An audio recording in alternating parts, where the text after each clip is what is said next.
As we hit the halfway point of 2026, hip hop continues to benefit from creative resurgence that followed the 2024 rap battle. Artists seem more willing to take risks, speak honestly, and challenge listeners instead of simply chasing trends. Today, we're talking about Vince Staples' newest project, Crybaby. Now, coming in at 10 tracks, Crybaby isn't a long album, but Vince manages to pack an incredible amount of substance into a relatively short runtime. What immediately stood out to me is that this doesn't feel like an album made for playlists. It feels like an album built around a message. And from the very first song, Vince makes it clear that he's got something on his mind. So join me in reviewing Crybaby by Vince Staples.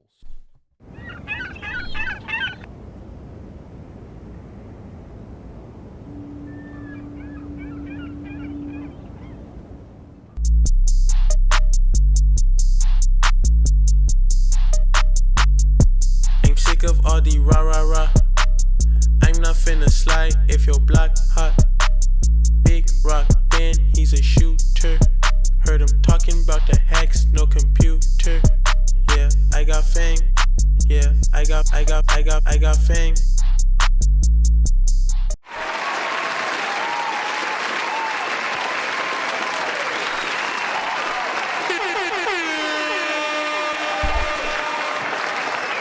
I gotta put these on there. Think I gotta put these on. All right. Relax. Not that serious. Come on. Settle down. All right. What it do, Fame family? What it do? It's your boy, IGotFame, and him too. Man. I just lost my train of thought. Anyways, look, today I'm going to give you my review of Vince Staples' Crybaby. Now, I initially wanted to do a reaction, possibly a live one, but I don't necessarily think that's fair to artists to do these reactions at times, because there's that possibility that things get lost in that the feel of a new song, something that may be unfamiliar. And I'm glad I did that. I'm glad I kind of took my time with this album, because Crybaby is it's different. It's not your typical hip hop rap album. There's a lot of nuance to it. So I wanted to go track by track and kind of give you my thoughts on this album, because it was initially, I'm like, sounds different to me.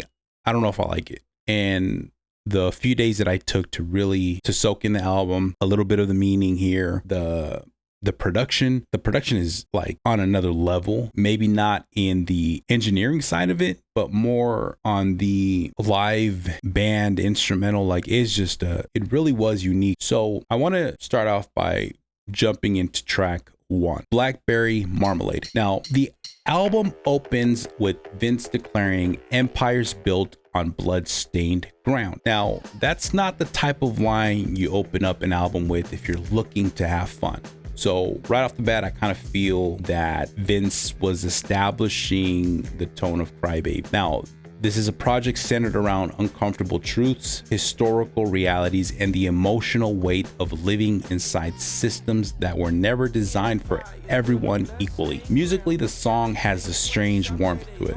The chorus sounds almost comforting as Vince sings about blackberry marmalade and sweet tea beating the summer blaze. But underneath that warmth, I heard sarcasm, almost like Vince is rolling his eyes at the idea that simple comforts can distract us from much larger problems. Then comes what I think is one of the most important moments on this track, maybe the entire record, when Vince begins spelling out the N-word and follows it with "say it please, it's okay." It doesn't come across as permission. It feels more like a challenge, a dare. He's essentially telling the people who hide behind coded language and subtle racism to stop pretending, just be honest. Throughout the song, Vince balances dark humor with frustration. He lists positive terms and attaches the N-word to them, almost reclaiming the word's meaning while simultaneously exposing the hypocrisy surrounding it. By the end of the track, Crybaby already feels less like entertainment and more like social commentary. I'm gonna be honest, I had fun writing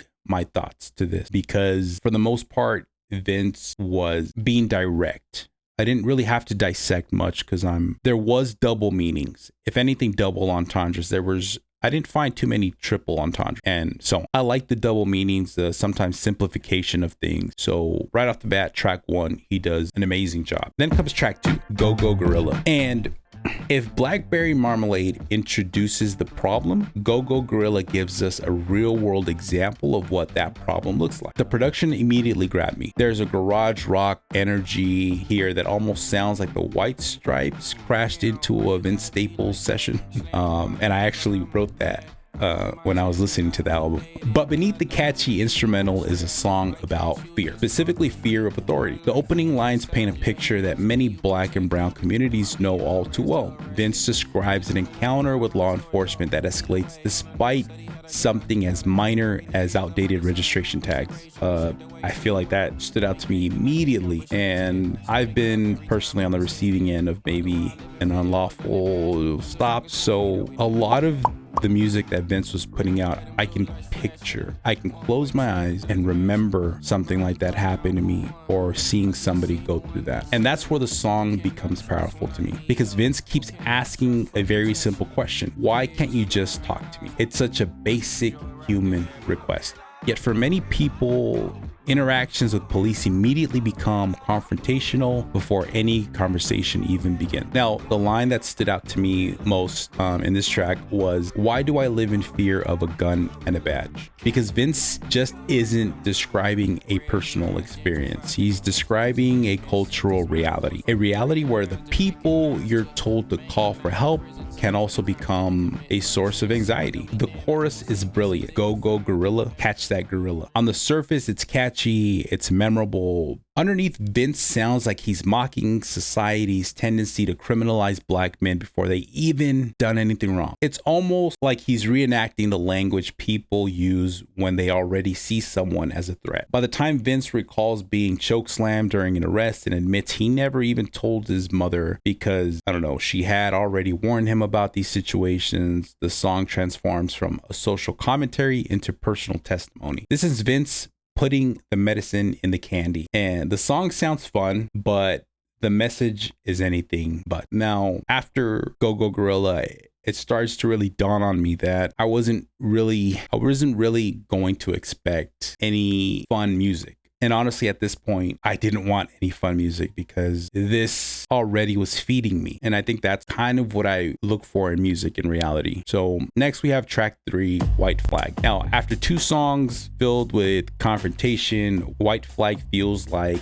emotional exhaustion. The opening instrumental immediately reminded me of something from the late 1960s. Psychedelic era. I even had to kind of like go through my playlist of like older 60s, 70s music, and right away this sounded almost like the Zombies' Time of the Season, filtered through a punk rock attitude. And that combination perfectly matches the song's subject matter. Throughout the track, Vince sounds tired. Not physically tired, but spiritually tired, emotionally tired. The song begins with the idea that love can turn into war, and from there, Vince takes us through a stream of thoughts that feel intentionally scattered. At first listen, it almost feels unfocused, but the more I sat with the record, the more I realized that's probably the point. Vince repeatedly tells us not to get lost while simultaneously pulling us into a disoriented mental state. The confusion becomes part of the experience. He's allowing the listeners to feel what he's feeling, because when you spent years navigating racism, violence, media manipulation,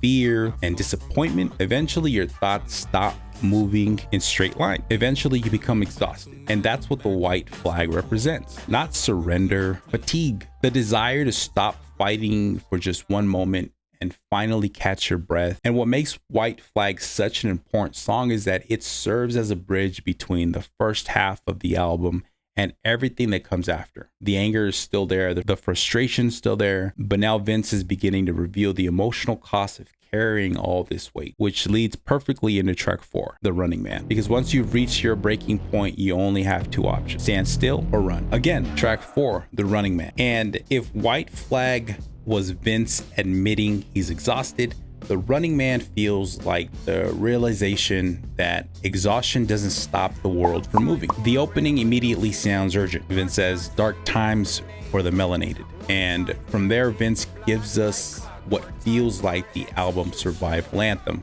because up to this point, he hasn't said anything that wasn't true. And to some people, some of those truths are hard to swallow. Pause. The repeated run, run, run, run chorus just isn't about physically running. It's about constantly feeling like you have to stay one step ahead of danger. Trauma, bad decisions, depression, or even death itself. One line that stood out to me was, "Can't find my religion, is God on vacation?" And that line got me choked up, because this country was founded on these religious values that don't apply to people that look like me or Vince, and most of us practice the same religion. And again, that line hits hard because throughout the album, Vince has been questioning institutions, whether it's government, media, police, or now faith itself. He sounds like someone searching for answers and finding very few of them. So as the song progresses, it becomes less about external threats and more about internal struggle. When Vince admits he never talked to therapists and rarely called on Jesus, it feels like he's finally pulling back the curtain. The anger we've heard throughout this album isn't just social commentary, it's pain. The Running Man may be one of the most vulnerable moments on the entire project. And then we move on to track 5, TV Guide. I still believe this is one of my favorite tracks. There's just something about it that I really like. And maybe because it's the smartest song on the album. The funny thing is, it sounds playful at first. The chorus almost feels like an old television commercial, because Vince says, "Television, you turn me on." But Vince isn't celebrating television. He's criticizing our relationship with it. The first verse essentially describing modern life. Wake up, turn on the screen, consume the news, consume entertainment, consume outrage, go to sleep, repeat. When Vince says execution and mind pollution live on the TV, he's pointing out how we've become desensitized to everything. Violence is content, conflict is content, suffering is content. The third verse is where Vince really goes off. Here, Vince references Hollywood, Richard Pryor, Jim Crow, cryptocurrency, and American entertainment, all while questioning who really controls the narrative. For me, TV Guide isn't really about television. It's about social media. It's about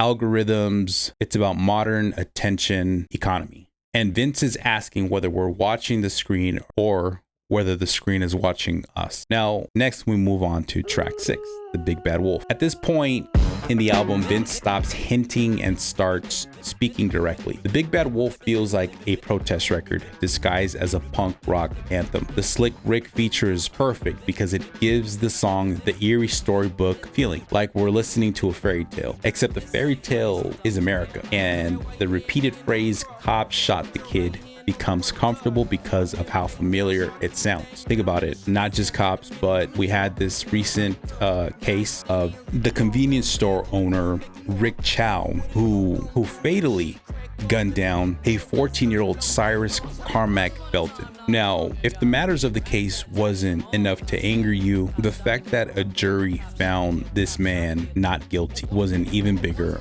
outrage. And watching some of that, the convenience store footage was just it's hard to watch because you know what's going to happen, and you know that this young man was just at the wrong place at the wrong time, which seems like there isn't really a convenient time for black and brown kids to be anywhere. At any given time, it could be the wrong time, wrong place, wrong time. And I think this track kind of really encompasses that. I think Vince is telling us the story of something that happens over and over again. One of the strongest lines comes when Vince says, "There are plenty Zimmermans among us." And that's not a reference to one person. That's Vince talking about an entire mentality, an entire culture of suspicion and fear that continues to exist. What I appreciate about Vince is that he never sounds preachy. He sounds frustrated, because I feel frustrated listening to the news or how minorities get treated, especially black people. And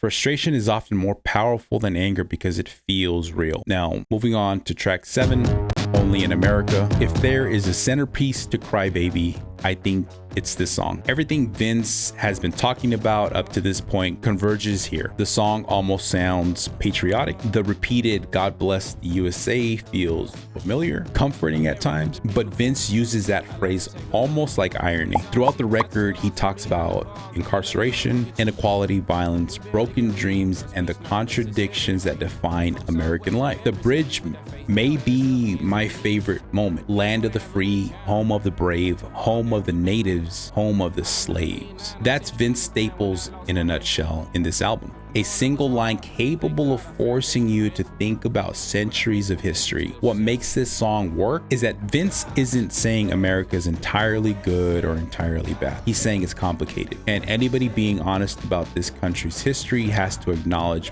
both truths. Now, track 8 is Do You Know the Devil? After spending most of the album critiquing the outside world, Vince turns inward. This song feels deeply personal. The devil can represent a lot of things. It can represent addiction, temptation, depression, self-destruction, trauma, maybe all of them all at once. The line about dancing with the devil immediately caught my attention because Vince isn't presenting himself as some perfect person observing the world. He's placing himself inside the struggle. He's admitting he's made mistakes. The chorus becomes almost a cry for help. He says, "Hell, hell, hell, help me, please." And what I love about the song is how human it feels. There's no pretending, there's no ego, no tough guy act. Just Vince wrestling with his own demon, something that I can relate to, and I'm sure a lot of you can as well. So then we move on to track 9, Cotton. Cotton feels like the emotional release of the album, not because the subject matter becomes a bit lighter, but because Vince finally reveals the thing that keeps him going, music. After spending most of the album discussing fear, racism, media manipulation, violence, and spiritual uncertainty, he finally arrives at something that proves comfort. The chorus is beautiful. Music makes me feel just like Cotton. Soft, comfortable, protective, safe. The way Vince describes music here reminds me of how many of us discovered hip-hop in the first place, not as entertainment, as therapy, as escape, as understanding. This song feels like Vince writing a love letter to the thing that saved him. The thing that I noticed though is that he titled it Cotton,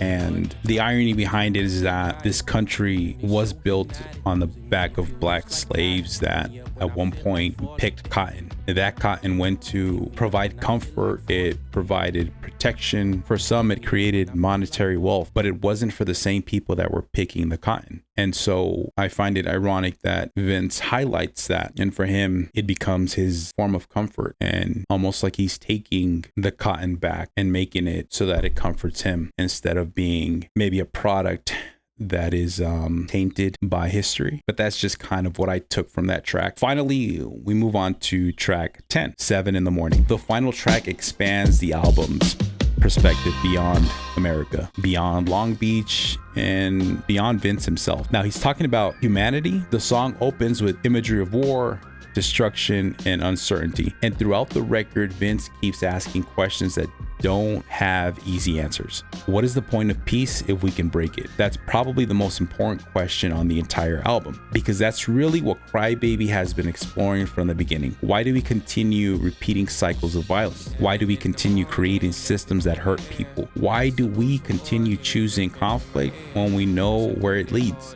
The marching cadence throughout the song creates this feeling that humanity is trapped in a loop. Left, left, left, right, left, almost like marching band or a military regiment marching towards another war, another conflict, another tragedy. The song doesn't really end with optimism, but it does end with reflection. And sometimes that's enough. But talking about reflection, I've reflected enough to give this album a specific rating and to have my final thoughts. So here we go. Crybaby isn't the type of album I would normally gravitate towards sonically, and I'm not gonna lie about that. The punk influence, the alternative rock textures, and some of the production choices aren't necessarily what I lean towards when I'm looking for music to casually throw on. And maybe a lot of people aren't gonna like hearing that. But also, part of what makes this album special, Vince Staples wasn't trying to make an album that simply sounds good. He was trying to make an album that says something. And in an era where so much music is focused on algorithms, playlists, first week sales, and viral moments, Vince delivered a project that feels purposeful because this album tackles racism, police brutality,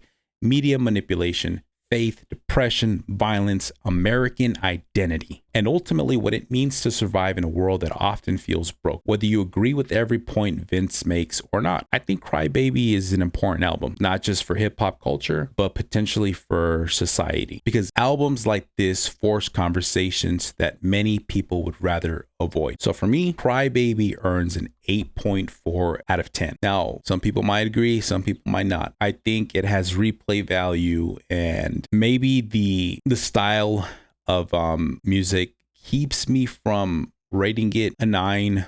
It's just that it's almost as if you're trying a new food that might seem similar to something you've tried before, but you're just not accustomed to that. And I think the more I listen to this album, definitely the more it's going to grow on me. But I also think this album has a lot of potential for album of the year. So I know there's these two conflicting ideas of it's an 8.4, which is a really good score, and it's potentially album of the year.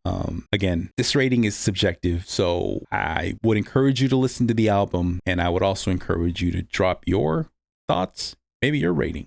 But again, what do you think? Did Vince Staples deliver one of the best albums of the year? Or do you think the praise is getting a little out of control? Again, let me know in the comments below. Don't forget to follow, like, subscribe, notification, do all that. We're getting closer to achieving our goals here on YouTube, and I couldn't have done it without all of you. So until next time, peace and love. Left, right, left. Left, right, left, right, left. The man on the moon said they'd be over any day now. America be here soon.